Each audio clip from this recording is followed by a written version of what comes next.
மேற்கத்தியர்கள் ஏன் இஸ்லாத்தை நோக்கி வருகின்றனர் என்பதே தலைப்பு. உதாரணத்திற்கு, நான் சிறுநீர் கழிக்க விரும்பினால் இங்கு கழிக்கக்கூடாது, கழிப்பறைக்கு போ என்று கூறுகிறது. பெரியவர்களுடன் பேசிக் கொண்டிருந்தால் அந்த உணர்வு என்னை மரியாதையுடன் பேசு என்கிறது. பெற்றோர்களையும் முதியோர்களையும் அவமதிக்க கூடாது என்கிறது. ஆனால் நாம் போதையில் இருக்கும்போது இந்த தடை உணர்ச்சி மையம் தடை செய்யப்படுகிறது.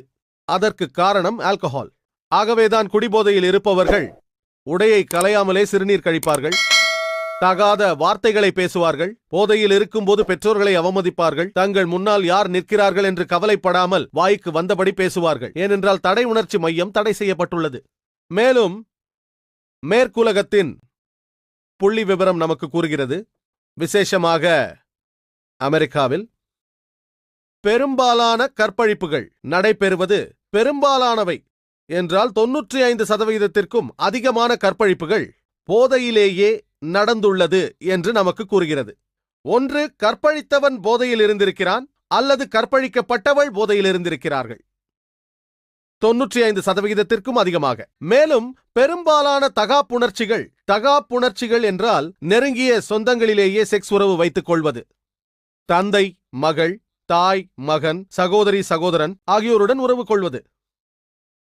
இத்தகைய புணர்ச்சிகள் போதையின் காரணமாக ஏற்படுபவைதான். அதிகபட்சம் அப்படித்தான். 95% கற்பழிப்புகளும் எல்லா விதமான தகாப்புணர்ச்சிகளும் போதையின் காரணத்தால் உண்டாகின்றன. மேலும் எண்ணி பாருங்கள், எய்ட்ஸை பற்றி. எய்ட்ஸ் பரவுவதற்குரிய காரணங்களில் ஒன்று போதை பழக்கம்தான். மிகவும் பயங்கரமானது. போதை பழக்கமும் காரணம் என்கிறார்கள்.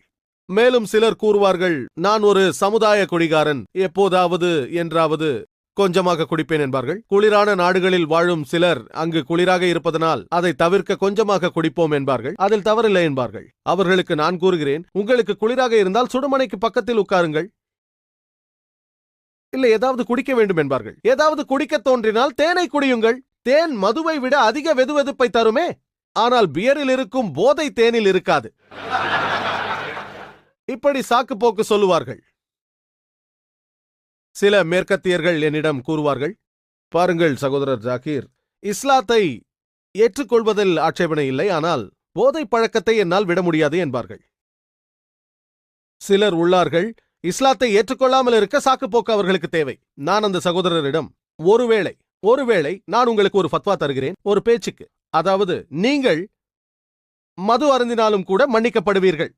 ஒரு பேச்சுக்காக கூறுகிறேன். அப்போது இஸ்லாத்தை ஏற்பீர்களா என்று கேட்டேன். அவர் அமைதியாகிவிட்டார். இஸ்லாத்தை ஏற்றுக்கொள்ளாமல் இருக்க அவர்கள் சாக்குப்போக்கு கூறுவார்கள். இஸ்லாத்தை ஏற்காமல் இருக்க அது ஒரே காரணம் மட்டுமல்ல. இஸ்லாம் ஒரு நல்ல மார்க்கம்தான், ஆனால் மதுவை என்னால் விட முடியாது என்றார். பரவாயில்லை, குறைந்தபட்சம் ஷிர்கை விட்டு விடுங்கள், நீங்கள் குடித்தாலும் மன்னிக்கப்படுவீர்கள் என்று எழுதி தருகிறேன். ஒருவேளை அல்லாஹ் மன்னிக்கலாம், ஷிர்க் செய்தால் மன்னிக்க மாட்டான். ஷிர்க் செய்தால் அல்லாஹ் மன்னிக்கவே மாட்டான். பிரச்சனையே இல்லை. இஸ்லாத்தை ஏற்பதற்கு அது மட்டும்தான் தடையாக இருக்கிறது என்றால் நான் ஒரு சர்டிபிகேட் தருகிறேன், எந்த பிரச்சனையும் இல்லை, மது அருந்தலாம், ஆனால் இஸ்லாத்தின் மற்ற விஷயங்களை பின்பற்றுங்கள் என்பேன். சாக்கு சொல்பவர்களுக்கு இது ஒரு யுக்தி. இஸ்லாத்தை ஏற்காமல் இருக்க பலர் சாக்கு சொல்வார்கள்.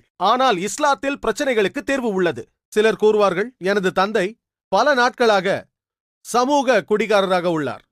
நான் அவர்களிடம் கூறுவேன், எந்த ஒரு குடிகாரரும், அவரிடம் நீங்கள் பேட்டி கண்டால் உங்களுக்கு தெரியும், மருத்துவர்களை விசாரித்தால் அவர்களுக்கும் தெரியும், எந்த குடிகாரரும் தான் குடிகாரனாக வேண்டும் என்பதற்காக குடிக்க ஆரம்பிப்பதில்லை. போதை பழக்கத்திற்கு அடிமையாக வேண்டும் என்றும் யாரும் குடிக்க ஆரம்பிப்பதில்லை. ஒரு சமூக குடிகாரராகத்தான் ஆரம்பிக்கிறார்கள். அதில் பலர் போதைக்கு அடிமையாகி விடுகிறார்கள். மேலும் சிலர் கூறுவார்கள், என்னுடைய தந்தை அவர் ஒரு சமூக குடிகாரர் என்று கூறுவார்கள். அவருக்கு நல்ல மனோதிடம் உள்ளது என்பார்கள்.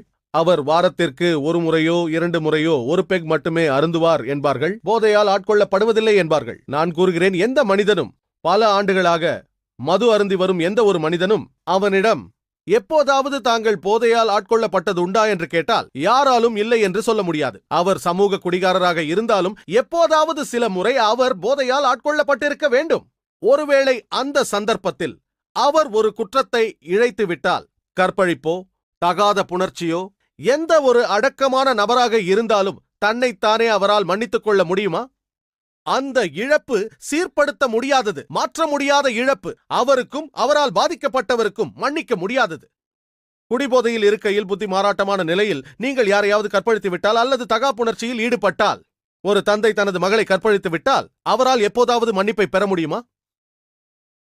ஆகவேதான் நமது அன்புக்குரிய நபி அவர்கள் கூறுகிறார்கள், இப்னு மாய்ஜாவில் குறிப்பிடப்பட்டுள்ளது, பாகம் 3, போதை சம்பந்தமான பாடம், அத்தியாயம் 30, ஹதீத் எண் 3392. எல்லாவித போதைகளும் தடுக்கப்பட்டது. அது மிகச்சிறிய அளவாயினும் சரியே, அதற்கு எந்த சமாதானமும் இல்லை.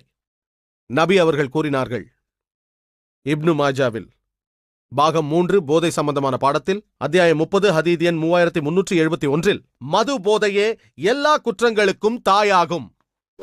எல்லா குற்றங்களுக்கும் தாயாகும். மது போதையால் இப்போது சமூகத்தில் எவ்வளவு குற்றங்கள்! பெண்களை அவமதித்தல், கற்பழிப்பு, நோய்கள் போல பல உள்ளன. இறை தூதர் சொன்னார்கள், 10 வகையினர் சபிக்கப்பட்டவர்கள், அவர்கள் போதை சம்பந்தமானவற்றில் ஈடுபட்டவர்கள். இப்னு மாய்ஜாவில் குறிப்பிடப்பட்டுள்ளது, பாகம் 3 போதை சம்பந்தமான பாடத்தில் அத்தியாயம் 30 ஹதீத் எண் 3380. நபி அவர்கள் கூறுகிறார்கள், போதை சம்பந்தப்பட்டதில் 10 விஷயத்தில் எவன் ஒருவன் ஈடுபடுகிறானோ அவனை அல்லாஹ் சபிக்கிறான் என்கிறார்கள். சாராயம் வடிப்பவர்கள், மற்றவர்களுக்காக வடித்து கொடுப்பவர்கள், அதை அருந்துபவர்கள், அதை ஏற்றி இறக்குபவர்கள், அதை மற்றவர்களுக்காக கொண்டு செல்பவர்கள், அதை பரிமாறுபவர்கள், அதை விற்பனை செய்பவர்கள், அந்த வருமானத்தை பயன்படுத்துபவர்கள், அதை வாங்குபவர்கள், அதை மற்றவர்களுக்காக வாங்குபவர்கள், இத்தகைய 10 வகையான செயல்களில் ஈடுபடுபவர்களை அல்லாஹ் சபிக்கிறான். மேலும் போதையினால் மனிதன் பல நோய்களை அடைகிறான். இது குறித்து என்னால் ஒரு சொற்பொழிவையே தர முடியும்.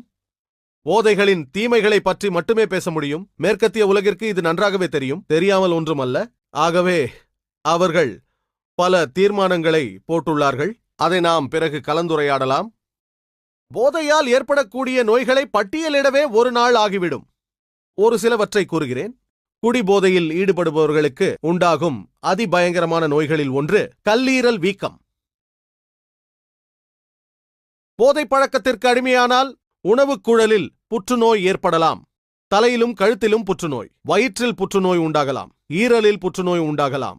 உணவுக் குழல் அழற்சி, இரைப்பை அழற்சி, கணைய அழற்சி, மஞ்சள் காமாலை, அதோடு அவருக்கு இருதய வீக்கம், மார்பு வலி, இரத்தக் கொதிப்பு, கை கால்கள் நடுக்கம், இவ்வாறான நோய்கள் போதை பழக்கத்தால் ஏற்படும் வாய்ப்புகள் உண்டு. ஒரு மனிதனுக்கு பெரிஃபெரல் நியூரோபதி உண்டாகக்கூடும். கார்டிகல் ஆட்ரோபி, செரிபரல் ஆட்ரோபி குடிப்பழக்கத்தால் உண்டாகலாம். திடீர் தாக்குதலோடு வலிப்பு, மூட்டு வாதம், புலன்கள் தசைகளை திடீரென தாக்கும் நோய். ஒரு மனிதனுக்கு வெர்னிக் காஸ்கோஃப் சிண்ட்ரோம் ஏற்படலாம். இது ஒரு மனிதனின் ஞாபக சக்தியை உடனடியாக மறக்கடிப்பதோடு பழைய நினைவுகளை மட்டும் வைத்திருக்கும் இந்த நோய் டைமின் குறைபாட்டால் ஏற்படும். இதுவும் குடிப்பழக்கம் உள்ளவர்களுக்கு ஏற்படும்.